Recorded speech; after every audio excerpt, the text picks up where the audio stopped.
ಎಲ್ಲರಿಗೂ ನಮಸ್ಕಾರ. ತಮಸೋಮ ಜ್ಯೋತಿರ್ಗಮಯ ಚಾನಲ್ಗೆ ತಮ್ಮೆಲ್ಲರಿಗೂ ಸ್ವಾಗತ. ಈ ದಿನ ನಾವು ನಮ್ಮ ಪ್ರಥಮ ವಂದಿತ ಪೂಜ್ಯ ಗಣೇಶನ ಬಾಲ್ಯದ ದಿನಗಳು ಹೇಗಿತ್ತು, ಗಣೇಶ ಎಷ್ಟು ತುಂಟನಾಗಿದ್ದ ಅನ್ನೋದ್ರ ಬಗ್ಗೆ ತಿಳ್ಕೊಳ್ಳೋಣ ಬನ್ನಿ. ಎಲ್ಲ ಮಕ್ಕಳ ಹಾಗೇ ಗಣೇಶನು ಅವನ ಬಾಲ್ಯದ ದಿನಗಳಲ್ಲಿ ತುಂಬಾ ತುಂಟನಾಗಿದ್ದ. ಅವನ ತುಂಟಾಟಗಳು ಯಾವಾಗಲೂ ಹೊಸತನದಿಂದ ಕೂಡಿರ್ತಾ ಇತ್ತು. ಒಂದೇ ಜಾಗದಲ್ಲಿ ಗಣೇಶ ಯಾವತ್ತೂ ಕುಳಿತುಕೊಳ್ತಾ ಇರಲಿಲ್ಲ. ಕೈಲಾಸ ಪರ್ವತದ ಒಂದು ತುದಿಯಿಂದ ಇನ್ನೊಂದು ತುದಿವರೆಗೆ ಸದಾ ಅಲ್ದಾಡ್ತಾ ಇರ್ತಿದ್ದ. ಅಲ್ಲಿರುವ ಪ್ರತಿಯೊಂದು ಗಣಗಳ ಜೊತೆ ಗಣೇಶ ತುಂಬ ಅನ್ಯೋನ್ಯವಾಗಿ ಆಟ ಆಡಿಕೊಂಡು ಹಾಗೆ ತರಲೆ ತುಂಟಾಟಗಳನ್ನ ಮಾಡಿಕೊಂಡು ಕಾಲ ಕಳೀತಾ ಇದ್ದ. ಹೀಗೆ ಒಂದಿನ ಗಣಗಳ ಜೊತೆ ಆಟ ಆಡ್ತಾ ಇರಬೇಕಾದ್ರೆ ಅಲ್ಲೇ ಒಂದು ಮೂಲೆಯಲ್ಲಿ ಒಂದು ಬೆಕ್ಕು ಕುಳಿತಿತ್ತು. ಆ ಬೆಕ್ಕು ಬಹಳ ಮೆಲ್ಲಗೆ ಮಿಯಾವಂತ ದನಿ ಮಾಡ್ತಾ ಇತ್ತು. ಗಣೇಶ ಅದನ್ನು ನೋಡ್ದ.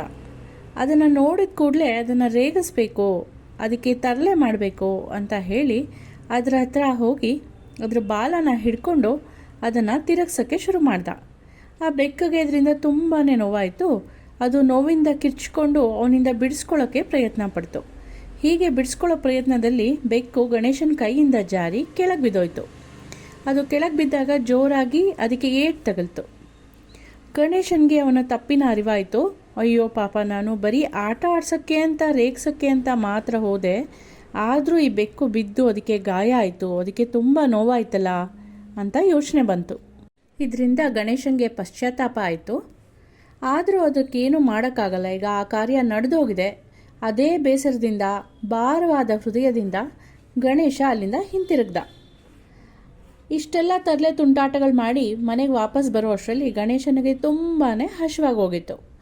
ಅಮ್ಮ ಊಟ ಊಟ ಅಂತ ಹೇಳಿ ಪಾರ್ವತಿ ದೇವಿನ ಹುಡುಕೊಂಡು ಗಣೇಶ ಮನೆಯೊಳಗೆ ಬಂದ. ಹಾಗೆ ಬಂದು ನೋಡಿದಾಗ ಪಾರ್ವತಿ ದೇವಿ ಮಲ್ಕೊಂಡಿದ್ಲು.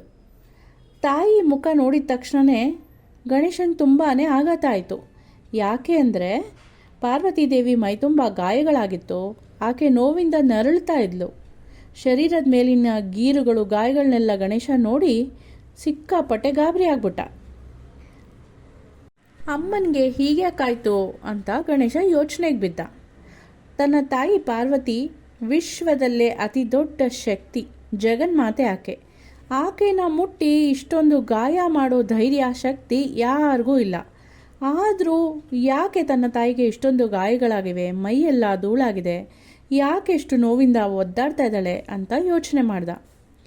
ಆಗ ಗಣೇಶನ ಮನಸ್ಸಿಗೆ ಬಂತು, ಸ್ವಲ್ಪ ಹೊತ್ತು ಮುಂಚೆ ತಾನೇ ಆ ಬೆಕ್ಕನ್ನು ಗೋಳು ಹೊಯ್ದುಕೊಂಡು ಅದಕ್ಕೆ ಏಟು ಮಾಡಿದ್ದು. ಗಣೇಶನಿಗೆ ಈಗ ಎಲ್ಲನೂ ಅರ್ಥ ಆಯಿತು. ದೇವರು ಸರ್ವವ್ಯಾಪಿ. ವಿಶ್ವದ ಅಣು ಅಣುವಿನಲ್ಲೂ ದೈವಿಕತೆಯ ಅಂಶ ಇರುತ್ತೆ. ಅದಕ್ಕೆ ಜೀವ ಇರಬಹುದು, ಜೀವ ಇಲ್ಲದೇ ಇರಬಹುದು, ಯಾವುದಾದ್ರೂ ಸರಿ. ಆದರೂ ಎಲ್ಲದರಲ್ಲೂ ಪ್ರತಿಯೊಂದರಲ್ಲೂ ದೇವರು ಇರ್ತಾನೆ ಅಂತ ಹೇಳ್ತಾರೆ. ಹಾಗೆ ತನ್ನ ತಾಯಿ ಪಾರ್ವತಿ ಸಹ ವಿಶ್ವವ್ಯಾಪಿ ಆದವಳು. ಆದ್ದರಿಂದ ಆ ಬೆಕ್ಕಿನಲ್ಲಿ ಸಹ ತನ್ನ ತಾಯಿ ಇರ್ತಾಳೆ.